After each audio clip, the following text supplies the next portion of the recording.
Alright, hey there, welcome to another one of these, A2 ASE. So I only did 5 questions last time. I'm going to see if I can do more, just because, 5 questions for a 25-minute video, that's kind of insane. But I've done 40 total since the last video, and I did okay. But we're gonna keep it going. So, which of the following conditions would be the most likely condition to cause the generator to overcharge? A blown fusible link in charge circuit, an open rotor coil, a full fielded rotor, a faulty voltage regulator. So, alright, let's break this down a little bit. It's talking about an alternator, aka the generator, and it's charging everything too much. A blown fusible link, that would cause it to not power, because that's breaking the circuit. An open rotor coil, that would cause less charging, undercharging, because the rotor inside the, God man, I don't know what kind of audience I'm talking to right now, so there's so many vague words in here that you only know if you're a mechanic. So an open rotor coil, part of the alternator has an open winding of some, so it's a full fielded rotor. I really don't know what that means. Or a faulty voltage regulator, and you break that down, regulating voltage, yeah, I'd say if that was broken, then you could have overcharging. So we're gonna go with D. 41 is D. And I was wrong. It's the thing I had no idea about. The full fielded rotor would cause the generator to overcharge at all times. Thanks for the information, ASEs. Yeah, the voltage regulator would cause the generator to overcharge, undercharge, or not charge at all. So technically I'm not wrong either, but I was not quite as right as a full fielded rotor. Yeah, okay, moving on. Help me understand that in the comments if you want. 42. Sorry about my cough. And also, I just got wisdom teeth pulled out yesterday, so my face is a little bit wide. What would most likely cause the engine to twist excessively when accelerating quickly? That would probably be mounts of some sort. Loose transmission bell housing bolts. I don't know. Broken transmission mount. Yeah, that sounded like it. Broken engine mount. That sounded like it. Oh, it says causes the engine to twist. So, broken transmission mount, loose engine accessory bracket, or broken engine mount. So I'm going with D, broken engine mount. Yep, that one's right. Number 43. A vehicle is being diagnosed for a jerking condition that is most prevalent in overdrive. Jerking condition in overdrive. So like 6th gear. Says that a faulty spark plug could be the cause. I guess so, because you're under a lot of load. Technician B says that a slipping clutch pack in the transmission could be the cause. That could also be the cause, I think. So, when it says jerking, a jerking condition, when you have a misfire, it's like a sputter. So I don't know if that's what they consider jerking, but you do feel yourself jerk around a bit. So I'm gonna go ahead and say both, because slipping clutch pack definitely should cause that too. 43. I was wrong. I'm like doing terrible lately. The answer is A. So only a spark plug. So I was right about the spark plug. A slipping transmission clutch pack would cause the engine RPM to increase without adding output torque. So because your engine would rev, your transmission would not register that. It would not be able to pick that up because it's slipping, and you wouldn't feel your car jerk because your drivetrain is not is not jerking. It's lack thereof. Alright, so let's see. Let's go on to 44. A transmission is being prepared for installation into the car. A new torque converter does not set back in the bell housing as far as it did upon disassembly. Okay. Tech A says that this is because the old torque converter was worn. No. Tech B says that this is because the torque converter is not fully engaged into the pump. Yes. B. You get a torque converter, you put it in, they want you to measure how much length is between the bell housing and the torque converter, how much the torque converter sits in. So they want you to measure it, and if it's not right at that measurement, when you put it back in, it's not in all the way, because there's 3 clicks for the torque converter to go in. It's one of them is the pump, one of them is the shaft, and there's, I can't remember what the other click was. I really can't, but there's supposed to be like 3 clicks. Where am I? Whoa, where am I? Yeah, B. So the answer 44 is B. B is correct. So, for all the reasons I said. Which of the following faults would most likely be most likely to cause a shudder condition during the road test? Which of the following faults would cause a shudder condition during a road test? Torque converter, lockup clutch.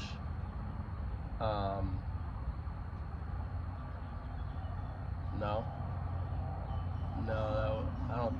Would that? If the lockup clutch is faulty? Because the lockup clutch makes the torque converter go one way, not the other way. So, and it, yeah. So, I'm sorry, I'm trying to think about how this would, I might cut this video right here. Weak transmission oil pump. So let's look at the answers. Shudder condition during a road test. Torque converter lockup clutch. Weak transmission oil pump. Planetary gear set chipped. Torque converter stator slipping. So stator slipping, I mean the stator is the main driving of the torque converter from the engine to the transmission. So if that slips, that would cause engine rev with no shudder. Planetary gear set chips, I think that could cause it. Yeah, planetary gear set within the transmission, so your gears chips could that'd cause a noise more than a shudder, but I guess it's possible. Weak transmission oil pump is that is seeming most likely, because you don't have enough pressure, so enough pressure for the solenoids and the valve body to do what you want it to do. Really, you need a good oil. Yeah, so I would guess the weak transmission oil pump, B, 45. Moment of truth. Nope. Torque converter lockup clutch. Problem with the torque converter lockup clutch can cause a shudder condition. This problem will usually happen as the torque converter clutch begins to engage. So as soon as you're putting load on it, it can cause a shudder. The oil pump would cause low transmission pressures and would likely cause the clutches to slip. Okay, so, alright. Chips, planetary gear would possibly cause a noise while driving. But no shudder. So I was right about that. Slipping torque converter stator would cause low power at low speeds. So, yeah, because low speeds, you need more torque, and the stator would not be able to provide that amount of torque. So you would have low power, low acceleration. Alright. So lockup clutch. I really need to brush up on torque converters again, I guess. Because, yeah, I'm getting a lot of these wrong. With torque converters especially. 46. What are we at right now? 10 minutes? Alright, we're cutting this time in half, baby. So, Technician A says that the inner race of a Sprag clutch should lock in one direction. Yes. So, one-way clutch has like this, and it spins, and it's got teeth that go one way, and those teeth run alongside another thing that's supposed to spin, and so then the Sprag clutch should only allow you to spin one way, but as soon as it spins the other way, the teeth that are in one direction will cause it to lock. So to say that the inner race of a Sprag clutch should lock in one direction is correct. Tech B says that the inner race of a Sprag clutch should freewheel in one direction. That is also correct. So, like I said, freewheel one side, won't the other way. So that's going to be D. Or no, I'm sorry. C. Both of them are correct. 46. C is correct. A vehicle with an electronic shifted transmission is being road tested. Tech A says that a scan tool can be useful to use during the road test. Yes. Tech B says that a pressure manifold can be useful during the road test. A pressure manifold? What the fuck is a pressure manifold? Like, I'm danger to manifold pressure. I don't know, I'm sorry. I'm thinking of fucking Fast and Furious right now. That's what's so hard about these fucking tests, and being a mechanic in general, is that depending on manufacturer, depending on nationality, like, there's different names for so many different pieces. So, and it's like you have to know strut and shock and damper, and like there's different words, and they can mean slightly different things, all related to the same piece. So I've not heard pressure manifold before, so I have no idea what the fuck that is. And yeah, I might sound dumb right now to some of you, so feel free to go in the comments and explain if I don't look it up ahead of time. But definitely A is correct. I don't know what a pressure manifold is. Maybe something to measure pressures in the transmission. If that's the case, then sure.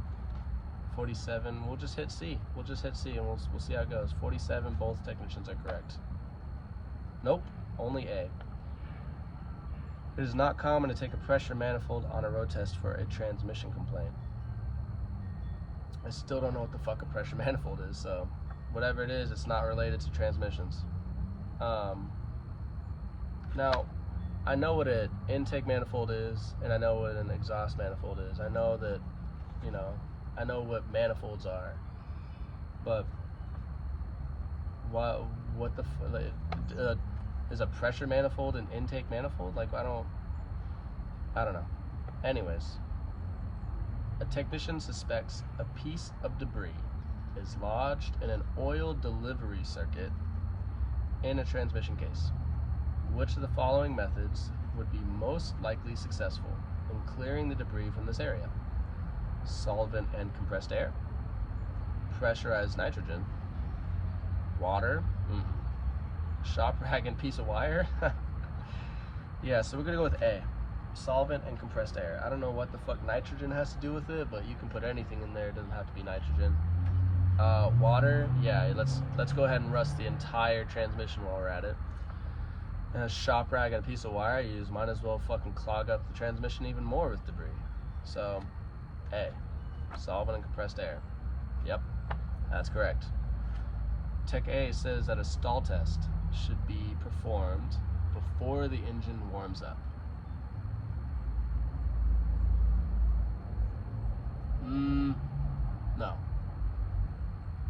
No. This should be done before the transmission warms up, really. But in a stall test, you're not really redlining your engine, so I don't know, you're not really putting your engine in any danger. It's more so the transmission, the torque converter.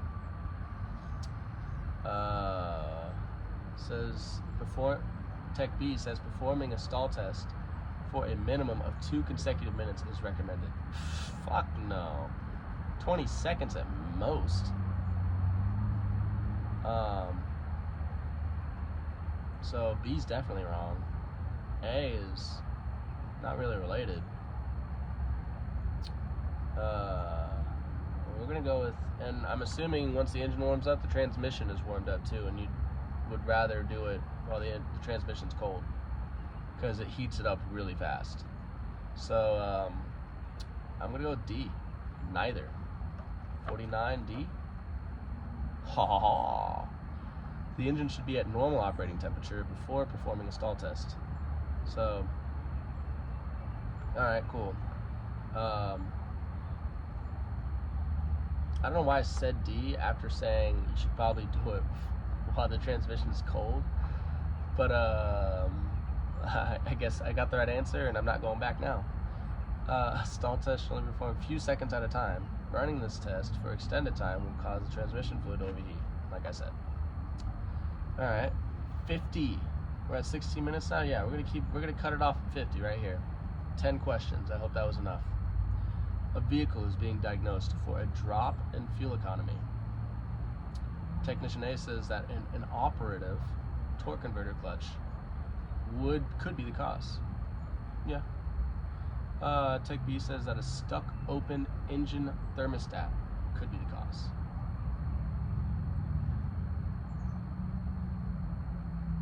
No. The fuck?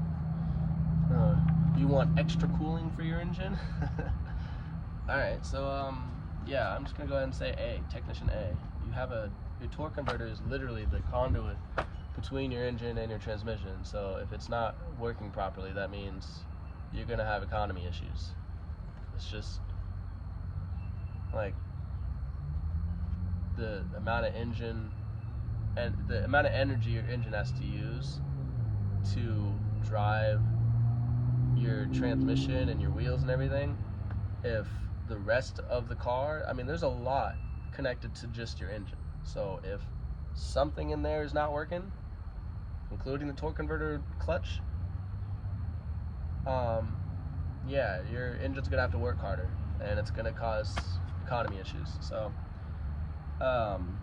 engine thermostat, seriously, I don't know why the fuck we're even, fuck you. A, 50A.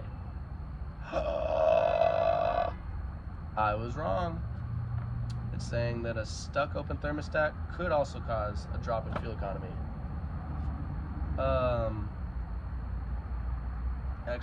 So the torque converter inoperative due to the extra engine RPMs that the engine will have to endure. Yep. A stuck open engine thermostat will also cause a drop in fuel economy due to the extended warm-up time that would result here. So yes, technically, if your engine takes way longer to warm up because the thermostat is open, that would cause a drop in fuel economy. But only until your engine warms up, and your engine will always get up to operating temperature even with an open thermostat. So, that was dumb, but yeah, sure, fine. I'll remember that next time. That's all I'm gonna do for right now. It moves on to the next exam. So we can do more of these if you guys like. I mean, when I say you guys, I mean the 2 people that are watching this. But really, I'm not doing this for you guys. I'm doing this for me. And I don't really care how many views this gets. I don't really care likes wise or anything. I'm just doing this for me. And if you like these videos, feel free to let me know, you know, because I don't know, that's really the only way this stuff ends up feeling like not wasted effort. So I hope you enjoyed, and feel free to comment whatever the fuck you want. And like whatever you want, follow whatever you want, and I'll see you next time.